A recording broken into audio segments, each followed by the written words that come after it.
2. What up, everybody? Welcome to another episode of Sports Fan Talk. I'm your humble host, Big G. It's your boy, Raider Mike. And the young architect back at it again, man. Yes, indeed. We got some hot topics for you tonight. You know, the topics we're going to be covering is going to be the Cam Newton situation, Mr. Lewis Hamilton moving from Mercedes to Ferrari, for you racing fan, Formula One up out there. Young Bronny James, we're going to talk a little bit about him, and also what should the Chicago Bears do with their first pick in the draft. Now, the Cam Newton situation. You know, I'm going to kind of let you guys get off first, and then, you know, I'll bring my little thing. Everybody kind of knows what it is, but we'll let the young architect, you know what I'm saying, let you delineate and handle the beginning of this one. Yeah, man. So obviously, I'm pretty sure everybody saw the video of Cam Newton manhandling what initially everybody thought was kids at a 7-on-7. I don't know if it was a camp or a tournament. I'm not 100% sure. It was a tournament. Okay. Yeah. Later to find out they weren't kids, which is great. You know, I didn't want Cam fighting the kids. It later found out it was two men that formerly worked for Cam, and they went out, started their own 7-on-7 team. And it sounded like, you know, Cam was doing what Cam was doing, what he usually does, same thing he did in the NFL, you know, talk a little smack, you know, rightfully so. That's what happened in sports. You talk a little smack, you know, it's a little back and forth. And Cam Newton, you know, being that he is, you know, if you know Cam, you know, he can definitely you do a lot of that. Yeah. So it seems like those dudes really got a little disgruntled after the game or whatever, after the tournament, and they tried to run up on him. They must have forgot Cam is a former NFL MVP coming in at 6'5", about 260. You know what I'm saying? Yeah, that man was over there dragging grown men like I said, I thought they were kids at first. You know what I'm saying? Like Cam Newton did what he had to do. He stood on business. Now, what happened to what transpired beforehand to cause this? I genuinely don't know. You know, there's stories about Cam Newton saying that let's put some money on it, and you know he's betting this and betting that, saying I'll never run out of money, whatever. But either way it goes, as a grown man, if somebody's walking up to you and you can feel there's some animosity, you gonna defend yourself. You know what I'm saying? So all for Cam.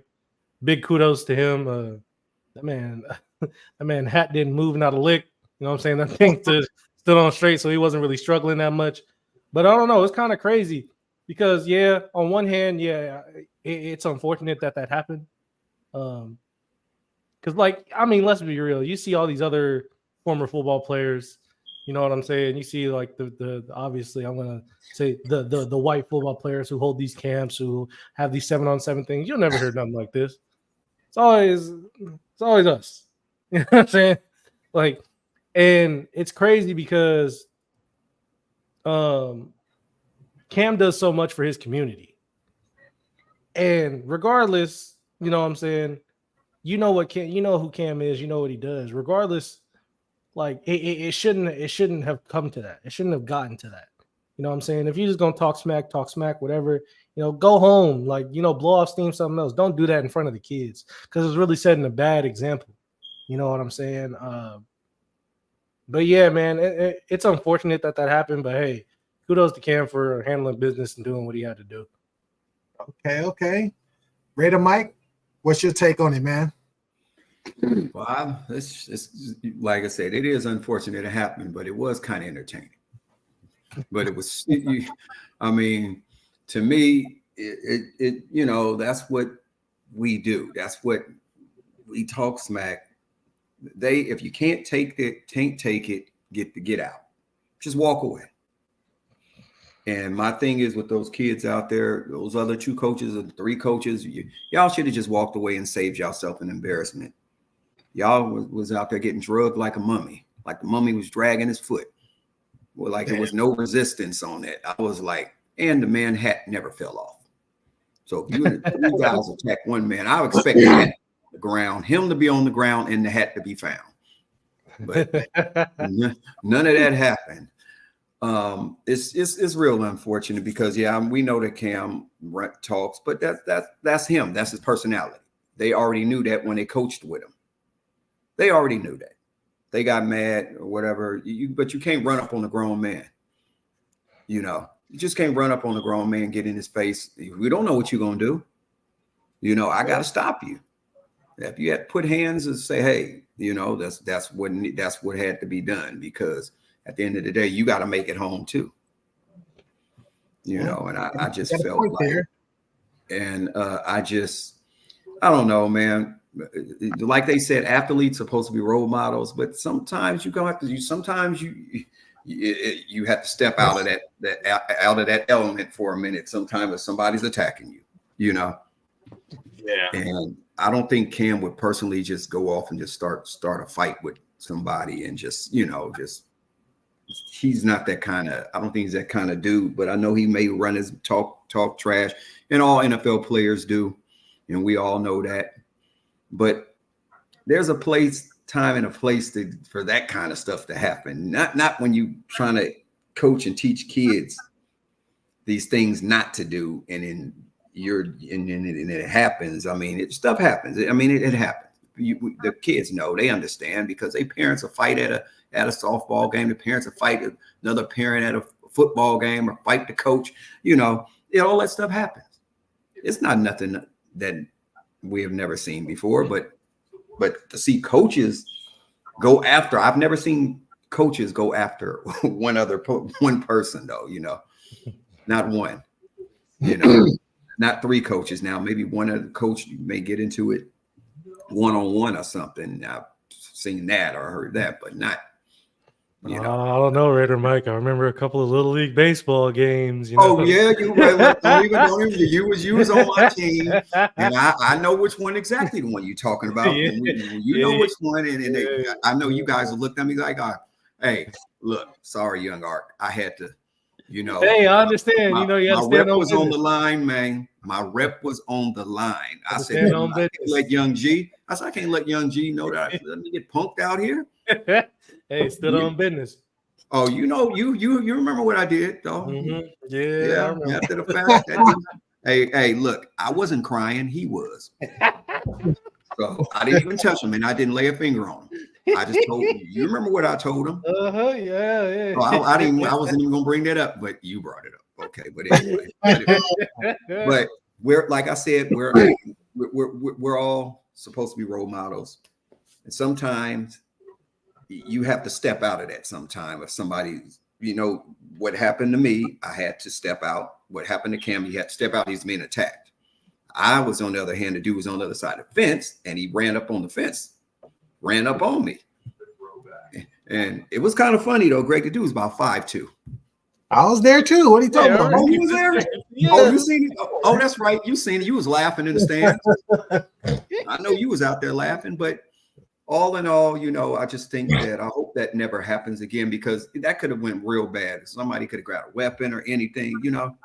Yeah. And I'm just glad it was nothing like that, because, you know, it's a lot of ignorant people, you know, people, especially, you know, go get guns, and then, you know, that ain't even called for. These are grown men. You got fists. Y'all want to start, you know, don't be mad you got drugged, you know.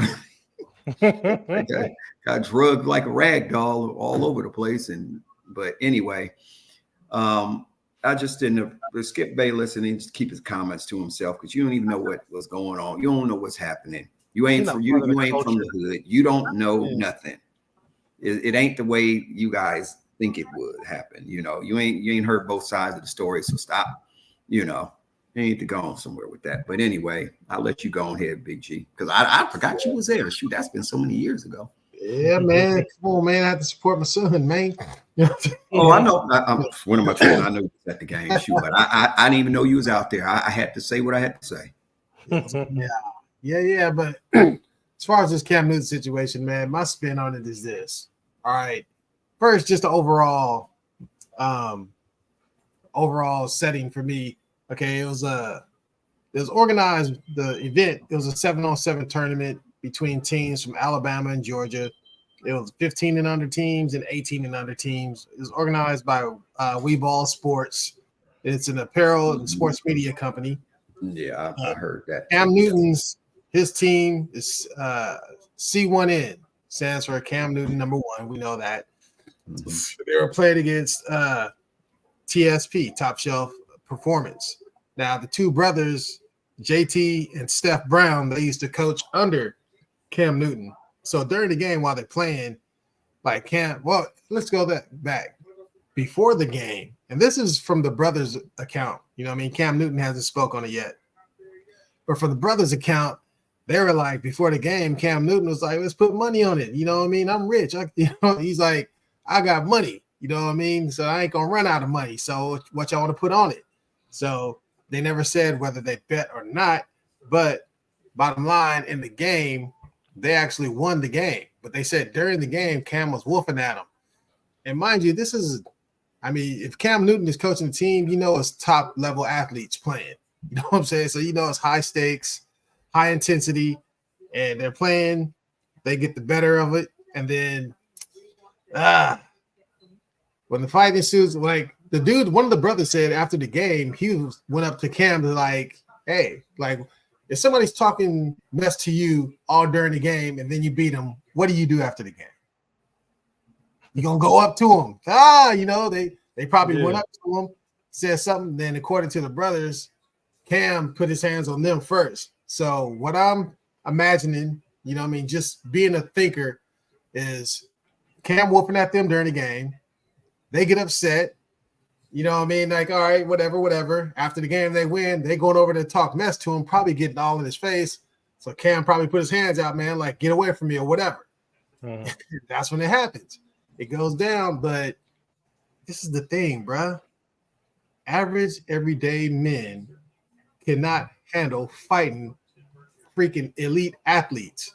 And Cam Newton, he is the elite of the elite. Whether you want to say he got a quarterback arm or not, I mean, that man has won high school championship, junior college championship, national championship, went to the Super Bowl, won an MVP, and running over linebackers. You know what I'm saying? Running over safeties, running over corner. I mean, he is not an average man.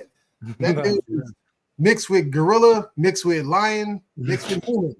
You know what I'm saying? So the fact that he was handling these dudes, like he looked like he was trying to drag some kids around in a walker or something, man. You know what I'm saying? Those were like average sized men. Like me, Raider Mike, they probably like our size, man. And Cam is like, imagine we grew up with J.R. Ryder. Imagine somebody taller than him and bigger than him and stronger than him. You know what I'm saying? So those dudes, they got the consequences of trying to put their hands on a grown man. You know what I mean? But as far as who's at fault, I don't when emotions run high, man, how could you? I can't fault the two dudes because they probably was trying to give it back to Cam. Who knows what their separation was about? Whether Cam fired them or they were like, hey, because they beat Cam's team, so maybe they were like, man, we got better ideas. We can coach better. And they went out and proved it. Who knows what the situation is? But the saddest part is just, just to see black men out there going at it like that after a fact. But I don't prescribe to that whole, well, this didn't happen at a Peyton Manning camp or Eli Manning. They're not Cam Newton. They were never brash. They're not brash. They don't talk mess like that.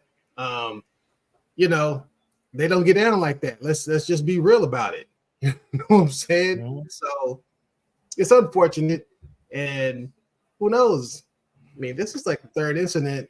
Cam at his camps, kids come up and talk mess to him or whatever. It's so crazy to him. Like he just ain't nothing, which is crazy to me. Because what the hell? Because I think it's, Cam carries himself with arrogance or with confidence, which could be misconstrued for arrogance or cockiness. So I think people take exception to that sometimes, and I don't think he makes it better. Like, you saw the one with the kid was calling him trash, and we all know Cam not trash, but instead of just like handling it a different way, Cam was like, but I'm rich. Just like, that back that doesn't need to be done, but it's one of those things, man. I hope he gets better security, and I hope he keeps helping the community. And this is unfortunate. Just hope it doesn't happen again. Mhm. So I don't know. Y'all got anything else on it, man? Sure, shoot. But if you talk about like Peyton Manning and stuff, but shit, I'm surprised Jeff Saturday didn't run up on him and snatch him up. I mean, you didn't hear that little sideline thing when he said, Jeff, you're gonna throw the ball, you're gonna fucking block. You gotta get your ass to fucking block. Peyton Manning was talking crazy. I'm serious, but when I heard that, I was like, damn, I said Peyton got one off on him, went over and said, you want to fucking block. I was like, damn, man, that's damn near grounds as well. But they all do that. Shit, that's what I'm saying, but they don't. But nothing gets said about that. I mean, that was pretty bad. That's passion. That's psycho Tom. Passion. But what if Jeff Saturday would have lost? Man. What if Jeff Saturday would have got mad and just grabbed him, snatched him up? But we know what it is, though. Jeff Saturday, he wouldn't have had another job after that. Exactly. Jeff Saturday wouldn't have had a job on Monday. Knew that too. They'd have called him Jeff. They'd have called him Jeff Monday. But no, on this whole Cam thing, man, to be honest, like, I'm just glad it didn't go any further. Because, just let's just be real. In today's day and age, man, like, it could have got way worse real quick. That's true. You know what I'm saying? That's very true. As much as this is a bad situation, like, I'm glad there was no fatal injuries, no shootings, no nothing like that. Like, shit. Yeah. I mean, bottom line, hopefully, man, this never happens again. Because, like you said, it could. Man, this was lightweight. That was a nice little scuffle, man. So luckily it wasn't no bullets, man. You know what I'm saying? So that's what I'm saying. That's what I was thinking. God, man, the last of that, man. And they got whooped by a dude in the top hat and the goddamn turtleneck. Oh, that's what I was talking about. I was like that turtleneck. That hat never moved left or right. They should just leave it. They should just leave it at that, man. They had on there that Ranger Moose hat, huh? Yeah. Yeah, no, huh? That hat. I mean, Cam got some hats though. I'm like, boy, you need to cut them dreads. Man. All right. Well, shit, we're gonna keep it pushing, man. Next up, we're gonna talk about F1 racer Lewis Hamilton. Now, architect, we're gonna let you lead on this. I'm just gonna read off what I saw. Because I'm not a F1 guy. You are. It's good. I know he's a legendary Formula One driver. He's leaving Mercedes to go to Ferrari. He confirmed the split, and I'll let you take it from there. All right. Well, the biggest thing I will say, Lewis Hamilton, man, obviously his biggest thing, he's been at Mercedes for the past 26 years. He's 39 years old. This is almost like this is 13. Yeah. Yep. Jeez. Yeah, because you can start getting your racing and stuff like really young. You know what I'm saying? Yeah. They said basically, if you don't know much about Lewis Hamilton, he's basically like the Michael Jordan, Tom Brady, whatever you want to call it, of F1 racing. You know what I'm saying? He's one of the greats. He's one of the greats. If I'm not mistaken, he has the most season wins. I believe he has 7, which is the record. You know what I'm saying? This man, he is no, my bad. He has a record 7 championships. He has 103 wins, 197 podiums, and podiums basically he's in the top 3. 65 fastest lap. The list goes on and on. This man, he is well accomplished. The biggest thing about him going to Ferrari is it's a big shocker to the world because everybody thought Lewis Hamilton would basically retire with Mercedes, and I'm sure that's what he wanted to do. But over the last few years, Mercedes has not produced the best car. And when I say produce the best car, I mean each F1 racing team, they all have a budget. They're all under the same regulations and stuff like that. But when Mercedes, you would think that they would have their number one guy kind of give some input, especially if he's going to be behind the wheel driving, 200 plus kilometers per hour. for about an hour and a half to 2 hours. You know what I'm saying? They were trying to take that input, especially after he's accomplished so much, but that wasn't the case. And the last time Lewis Hamilton won a race was in 2021, the Saudi Arabian Grand Prix.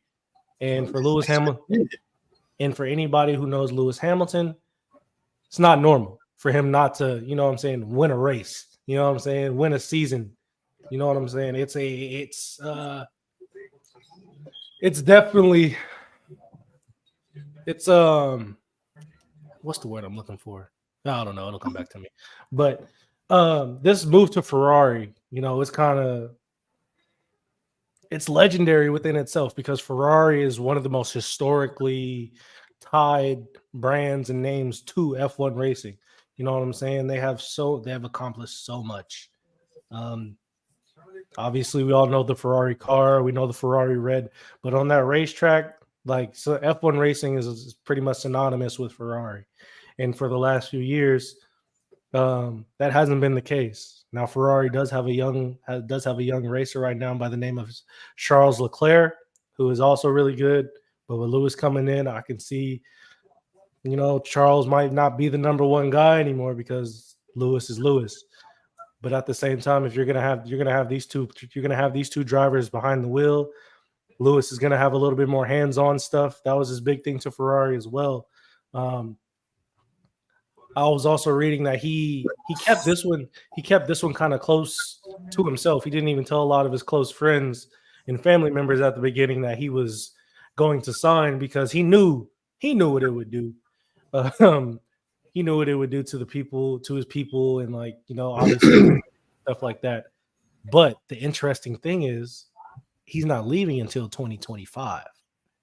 So for all of this year, he's going to be racing for Mercedes.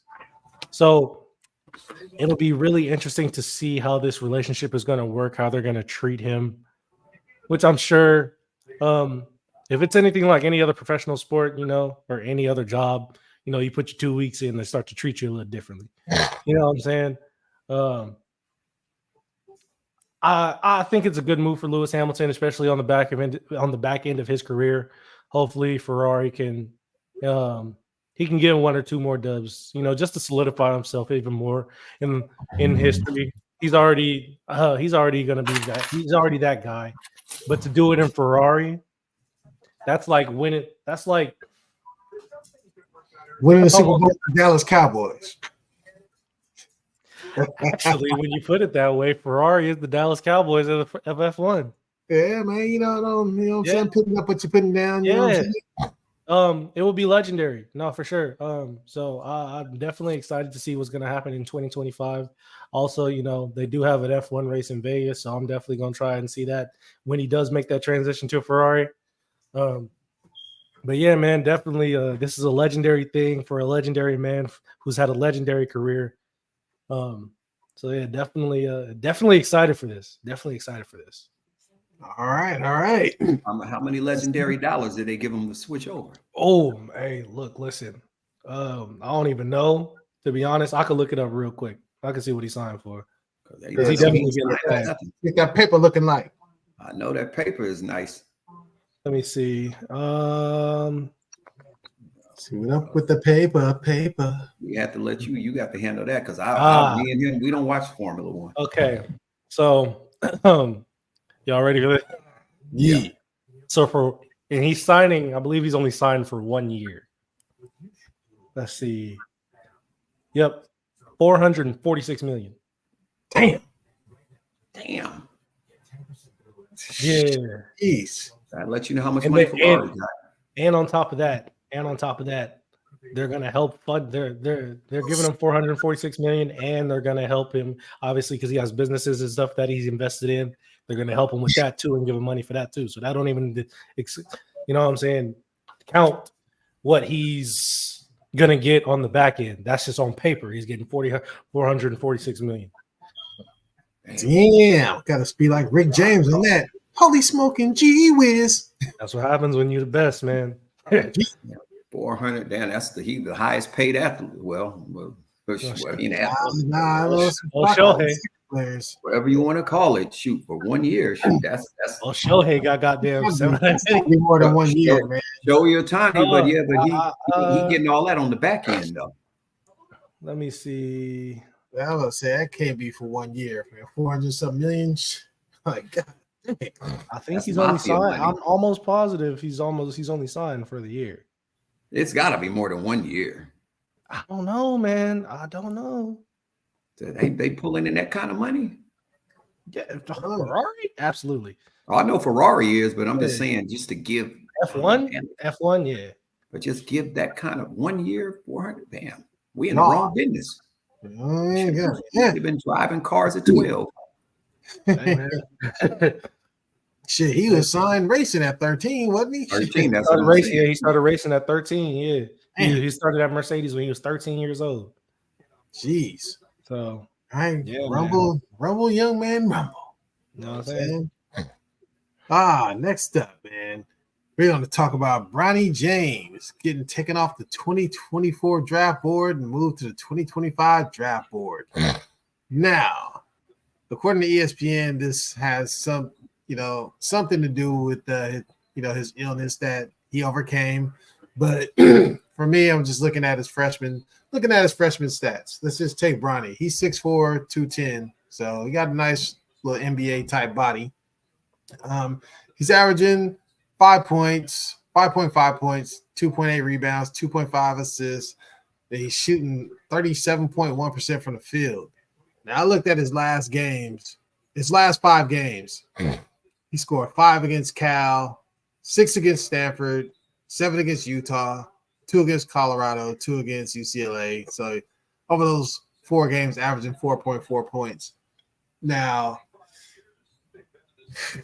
I mean, the only reason he would be left on this year's draft board is because he's LeBron James' son. You know what I'm saying? Like, he's not ready right now, but that doesn't have anything to do with whether he'll be an NBA player. To me, like LeBron's playing both sides of the fence. Everybody knows he wants to play with his son. And this latest little X or Twitter rant or whatever. I just call it Twitter.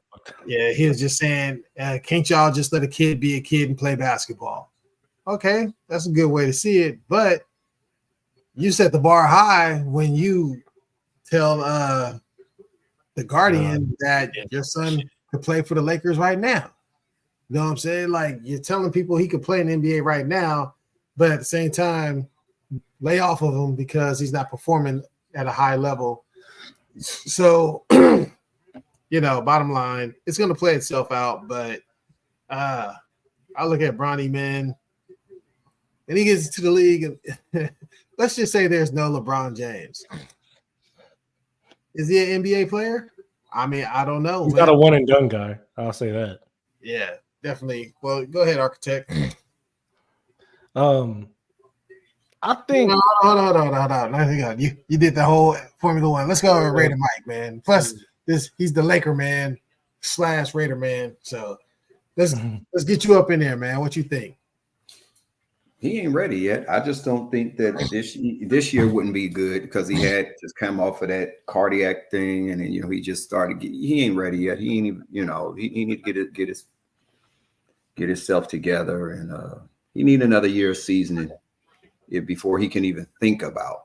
And he gonna have to put up some better numbers. But I've seen him. He's more of he like to pass first and play defense. I was watching him on Saturday play against UCLA. I don't watch the whole game. I watch some of it, I'm watching all of it. But LeBron, I guess LeBron will have to play another year, extra year, huh? Yeah. Because Pops wanted to play extra 2 years, I think. Well, you see, he wanted the Lakers to give him a 3-year extension, right? Nah, giving him a 3-year extension. That man, 38, 39 years old. They better not. He's trying. They give him a 2-year. We know you want to play with your son, but your son better be ready after next year. Yeah. He can't be here forever because that's just, everybody loses a step. He's still performing at a high level, but if we talk in terms of his son, can he be as good as LeBron? No, Probably not. But the other younger one probably will be. Bryson probably will be just as good. Bryson. He got the body, he got the size. 6'8" right now, 6'7". He's aggressive. He only a sophomore in high school. The boy was 6'5", 6'7", or something, whatever they say he is. He hella tall, shit. 6'7" or whatever. Should be almost LeBron's height already. But as far as LeBron Jr. is concerned, I think it would serve him well to play at least another year or two in college. I just think maybe to his junior year come out, I think he'll be ready. He may be ready after the sophomore year. We don't know. LeBron better put him under that $1 million training that he put his body through and get him right or something. Maybe he could be by next year, and I'm sure he will invest in his son. I know he's going to do it, but of course he is. But I don't think he should put that pressure on the kid and just let him develop naturally. I just think it's too big of shoes to fill. He got some shoes to fill. Them ain't no little shoes. I don't even think it's about him filling the shoes because he can't do that. He can never do that. He can never do that. But elite, to be an elite player and step in and be elite, he's not ready yet. He got to develop. And that's about the. I don't even think he's not going to be an elite. He's going to develop though. How about could he just make the NBA and be serviceable? I think he could. Maybe the first year, I don't think it would be a good idea. But after his sophomore year, he could be serviceable, I think. But I don't think that's that's not the bar that's LeBron and them set, and to just be serviceable. You got to be. You want to be able to step in here and man, unless that man starts shooting like Steph, man, it's gonna be rough. Right. Unless he grows, but he may get his growth spurt. He's still young. He may get to 6'8". He's 6'4" right now. He may grow a few more inches. How old is Bronny? He may just grow. He's been about 6'4" for about 3 years. Oh well, who knows? He might grow overnight one day. Might get an inch. That's about it. Might grow another inch. Grow an inch. But it doesn't matter if 6'4", you be a guard. Yeah, for sure. I mean, he's 19. He got to what, 19, 25, 20, 21, something like that? Yeah, I'm saying, shoot, he could you can grow to your 24. He could be a big point guard. Yeah. That's what I'm saying. So he could be a point guard, be 6'4", 210, 215, and He could be like what's his name? Eric Bledsoe. Yeah, he could be, but it's just cool. all about he gonna have to be able to shoot. If he gonna have to know how to shoot. That's bottom line. He's a decent shooter. He just needs. I've seen him shoot. He's decent. So if he can shoot, if he learn how to shoot better, if he shoots better, then yeah. But other than that, I just think that let him be a kid and let him develop, and that's what I say. I mean, I say don't rush him. I said let him. You'll know when he's ready. Everybody will be able to tell when he's ready to go. Yeah, that's true. So what say you, architect? Honestly, I see what Bron's trying to do. He's trying to be a good dad, but at the same time, you did set these highest expectations, man. You know what I'm saying? Once he came out and said, he could play in the NBA right now, I'm sure he could if he was playing next to you. You wouldn't have to do much. You know what I'm saying? I know, huh? If he was playing right next to you, man, he'd be like, what I'm saying? He'd be getting schooled by one of the highest basketball IQs of all time, too. Exactly. He'd really be up under him 24/7, so he really wouldn't have no choice. But I think, honestly, the biggest thing that's hindering Bronny is Bronny. I think he's too much in his head when it comes to playing basketball. I think he thinks too much. When I watch him on the court, those games were I think his highest scoring game was against Arizona. I think he had 11. But obviously, I think his strong suit for him is going to be defense. I think he genuinely likes playing defense. So if he can hone in on that, that's cool. LeBron, and obviously we've seen him pass the ball. He can dish, but if he can be that guy who can kind of lock in on defense and take the guy's best defender, he can be. He can totally be a lottery pick because we've seen that happen. You know what I'm saying?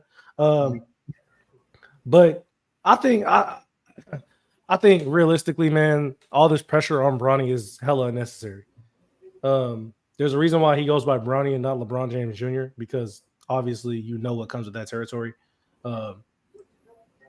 And to be honest, man, him being behind Isaiah Collier, who was the #1 player in the country, I believe, if I'm not mistaken, coming in the USC, him having that unfortunate timing of the thing with his heart. You know, it's already a lot on him, and especially him being under a microscope, playing in the same city that his dad plays in. It's a lot of pressure. You know what I'm saying? Whether he ever admits it or not, whether LeBron ever is just like, you know what I'm saying? Like, just leave him alone, whatever. At the end of the day, man, your name is LeBron James Jr. They're going to look at you and be like, oh, you're not playing like your dad? You're trash. You know what I'm saying? Yeah. See what happened to the Jordan kids. Exactly. You know what I'm saying? What was it? Jeffrey? Yeah. That's the one that went to UCF? Yeah. Joffrey. Yeah, Joffrey. Like, I don't even, you know what I'm saying? Him, you see, like if you notice, these star players and their kids go to the NBA, they usually don't pan out, or they're not that great. It's usually the role players, like i.e. the biggest one right now. You see Steph. Dell, he was a 6-man, but I don't think he played 6-man minutes, if I'm not mistaken. I think he played like starter minutes. Like, but you look at Dell Curry and Steph and Seth, right? Steph, obviously superstar. Seth more so plays like his dad Dell. You look at these dudes like who else? Who else can I think of? Like Scottie Pippen. Yeah, Klay Thompson. Klay Thompson. Yeah, Michael Thompson. His dad. I don't even know. Klay is better than his dad. Okay. He's better than his dad. That's what I'm saying. I had no idea about Michael Thompson. Gary Payton's son carved out a nice little career. Yeah, but you see Gary Payton, great player, Hall of Famer. His son struggled a little bit. Scottie Pippen Jr., obviously. Kenyon Martin's son, although Kenyon Martin wasn't like that, like all that. He was good. Don't get me wrong, but he wasn't like underachieved. His son KJ, decent. You know what I'm saying? A lot of these NBA players who were good, they're like really good. Tim Hardaway Jr. Like these good. It's just hard to be a superstar when your dad is, man. Yeah, like because they're always going to compare you. I don't think it's fair. But Harvey Grant's son is better. Who? Jeremy, the one I played for Portland. He better than Harvey Grant was. Oh yeah, because Horace is like his uncle or something like that, right? Yeah. Mm-hmm.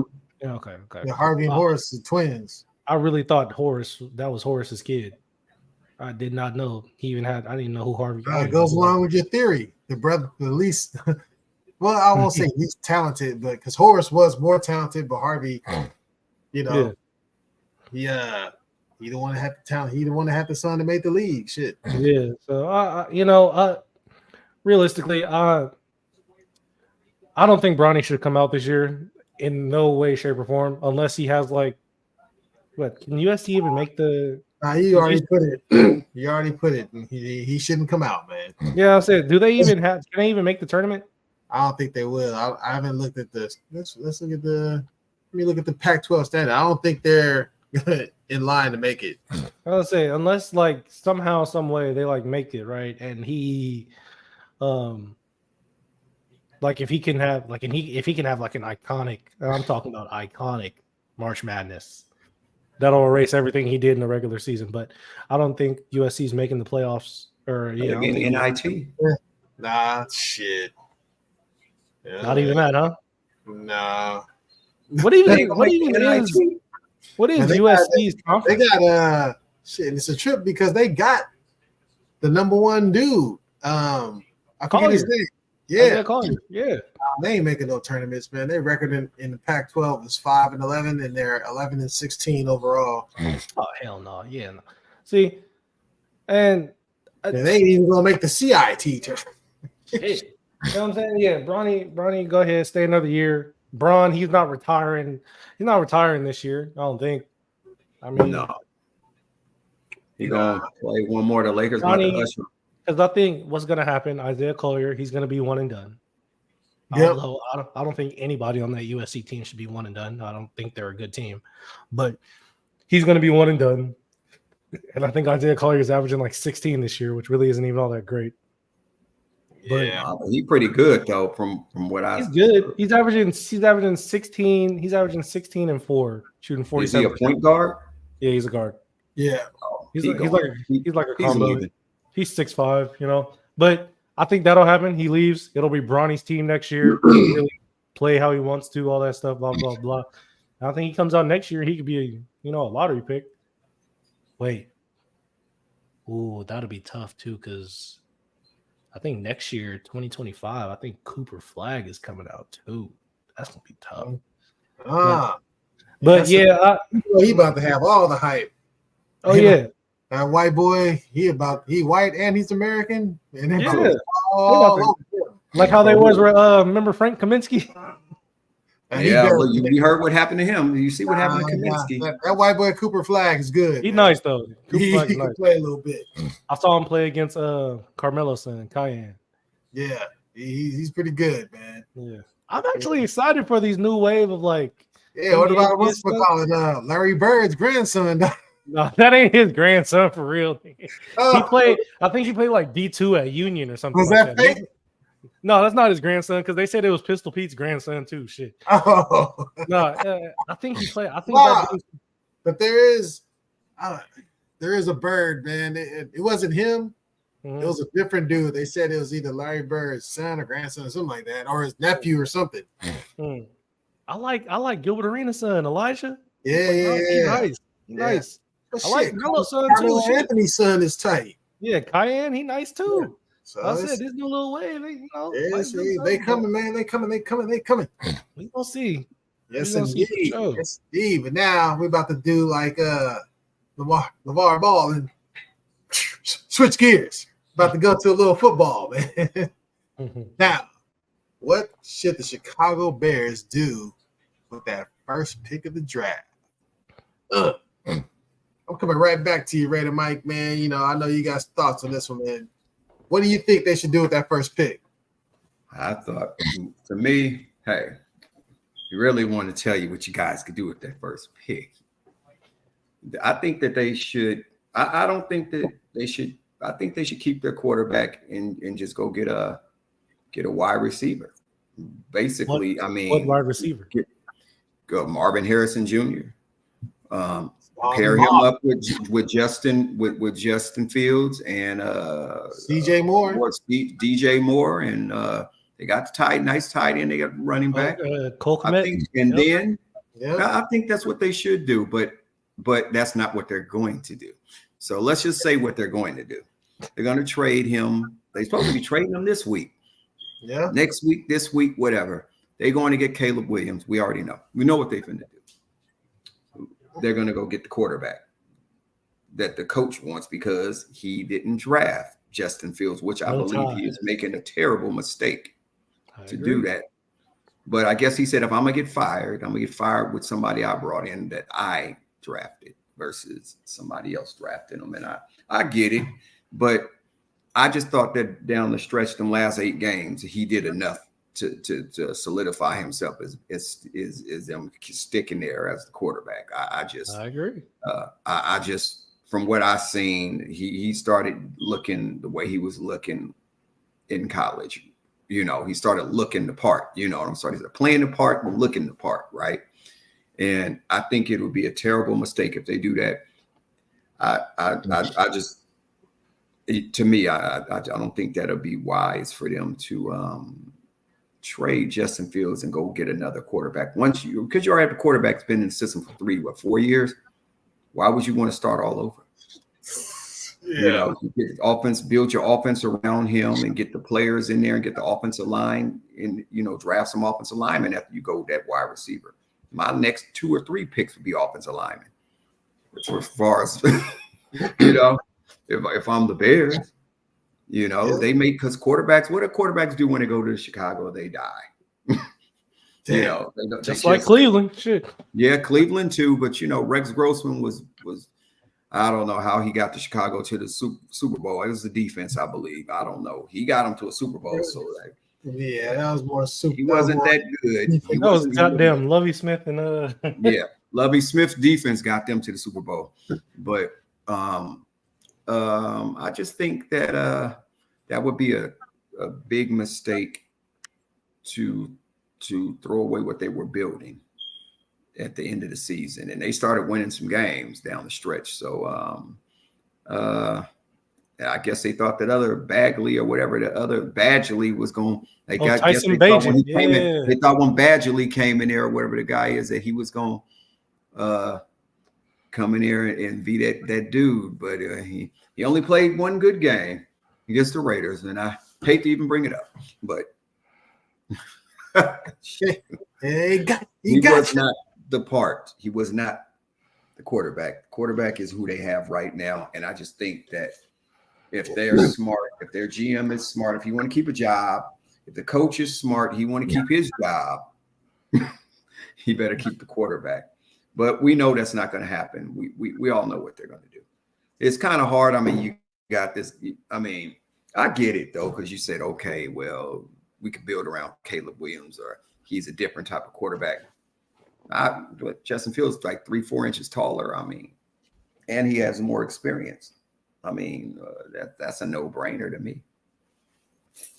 I say keep your quarterback, draft Marvin Harrison Jr. That's my take. Okay, what say you, Architect? I'm kind of a Raider Mike on this. I don't think they should get rid of Justin. I don't think they should get rid of Justin Fields. I think they should take Marvin Harrison Jr. Then with that second pick, you go get that left tackle. I think he's from Notre Dame, Joe Alt, or whatever his name is. Like, solidify your offensive line, really build around Justin Fields. But let's be real here. Chicago is going to do one of two things. They're either going to trade that number 1 pick to get more draft capital, or they're going to trade Justin Fields, get a second-round pick at best, go grab Caleb Williams and start from the ground up. And to be honest, I'm not really high on Caleb Williams. Like, there's a couple of things I saw last year where I just kind of rubbed me the wrong way about dude as far as like his gameplay. A couple of unnecessary things he did, moving out of the pocket when he didn't have to, kind of throwing the ball a little scared. But hey, you know, Chicago, they're gonna do what they want. They literally drafted Mitch Trubisky, so you know. That was a mistake. I think what they're gonna do, I think they're gonna keep that number 1 pick. They're gonna draft Caleb Williams, so that way the head coach, quote unquote, got a fresh start. You know what I'm saying? Because if he fails this year with Justin Fields, he's gone. But at least with Caleb Williams, he maybe bought himself an extra year. Yeah, he bought himself a couple of years, but he's still gonna get fired. Yeah, you know, for sure. But you know, hey, for all we know, the Bears could be the Bears and do what they do best. They could fuck around and draft Drake May. Yeah, I can see that happening. I can see that happening. Drake May going number 1.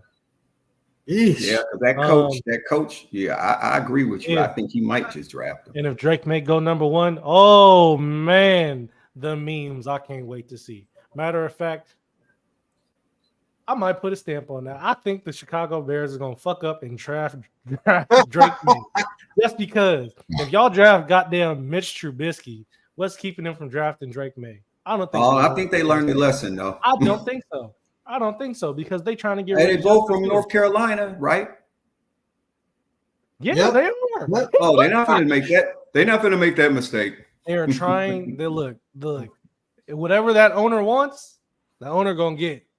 Remember, she only drafted Trubisky because his last name is Trubisky. No, she drafted him because he was Polish. Yeah, that's what I was trying to say. I know you're saying it the politically correct way. Yeah, there you go. Chicago has the largest Polish population. Yeah. So, sorry, Bears fans, but y'all know what I meant. But no, real talk. Which is why Caleb Williams wants. Which is why Washington D.C. wants Caleb Williams, man. Chocolate City, from that area. From there. Yeah, exactly. You know what I'm saying? But yeah, man, it'll definitely be interesting to say the least. I think Chicago's going to do something stupid. Either way it goes. All we know, they might draft Jalen Daniels number 1. Nah, I don't think they're going to do that. Nah, they ain't doing that shit. I don't see. Nah, I can see him going. I can see him, being 2 or 3. I just don't see him being number 1. I'm going to the Raiders. I hope so, but no, I think I don't know. I think Chicago does something dumb just because of Chicago, man. Yeah, they always do something. They don't get it right, but they. I feel you on that, man. But what? I think we all kind of on the same lines with this one because for me, I would do the same thing. I would keep Justin Fields. I mean, you got the bigger guy. I always believe in bigger, faster, stronger. You know what I mean, he's bigger than Caleb, he's faster than Caleb, and he's stronger than Caleb. Caleb runs a 4.59, he runs a 4.4. You know what I'm saying? And then Caleb's Heisman year, he had 4,500 yards, 42 touchdowns, 5 interceptions. Justin Fields' best season at Ohio State, he had 3,200 yards, but he had 41 TDs, only 3 interceptions, man. You know, he wasn't, and they don't have a pass happy offense like, you know, USC did. So it's totally different offense. And Justin Fields was just as impressive. And he went to the playoffs both years, man, at Ohio State. I mean, the guy is getting a bad rap. So personally, this is what I think is going to happen. I think Chicago is going to take Caleb Williams. I think they're going to trade Fields to the Falcons, and they'll get Falcons first round pick maybe or a second round. I don't know how they're going to do that, but they get some compensation. And in the end, the Falcons will be better than the Bears, man. You know what I'm saying? Because Falcons going to have Pitts, Bijan, and Fields. Don't forget Drake London out there. You know what I'm saying? They going to be pieced up. I mean, you heard what Raheem Morris said, right? Nah, what'd he say? He said he probably wouldn't be here if they had better quarterback play. He said that in his press conference. You know what I'm saying? So see? That's what I'm saying, man. That's what I think is going to happen. For me, I'm gonna have to set the reset button on Caleb Williams, man. He didn't look good last year. That's what I'm saying. His last year at USC, he looked like he had his mind was halfway in the NFL and halfway with the Trojans. You know what I mean? And to me, his size started to show too. Whereas I never ever questioned his height. I always thought the dude I thought he was like 6'2", 6'3". For some reason, to find out he's around 6. Well, they list him at 6'1", which means he's about 6 feet. You know what I'm saying? So, but he plays big. I'll give him that. He just didn't look the same, man. You know what I mean? But I get it. Maybe he's anxious to go to the league. But he didn't look better than Justin Fields did for me to be like, all right, let me replace one with the other. Yeah. But, you know, new coaches and new GMs and, you know, they want new toys, man. You know what I mean? So I think it's going to be a bad decision, but I think they will get rid of Justin Fields. And I guarantee you, over the course, if he goes to the Falcons for the next 5 years, the Falcons will be better than the Bears are for the next 5 years. That's no doubt. So that's my take on that. Hey, quick random fact. Yeah. So obviously, remember I was talking about Drake May. You know who his brother is? You know his brother played at North Carolina? His brother Luke May was that basketball player at North Carolina. Oh, I did not know that. Yeah. Luke May is a big dude too, right? Yeah, he's 6'8". Yeah, 6'8" power. You remember him? Yeah. Let's say, yeah. He was supposed to be North Carolina's, like, you know, savior or whatever. Not savior, but, you know, one of their main people. Trying to be like Julius Peppers out there, huh? Yeah, you know. What's it called? But yeah, I mean, I was just looking at Drake May. He's 6'4", 230. That's why I was like, oh, Chicago might be like, Yeah, they might. Yeah, you might be onto something there. I'm telling you, I don't know why. It's a gut feeling. Yes, yeah. So with that said, we're gonna wrap it up and let everybody sign off. It's your boy Raider Mike signing off, and I still say he looks better in the silver and black. Yeah, man. It's your boy, the Young Architect. I appreciate everybody for tuning in as always. Make sure you like, comment, subscribe, and I'll see y'all next week. Yes. This is Big G signing off. Peace, 2 fingers.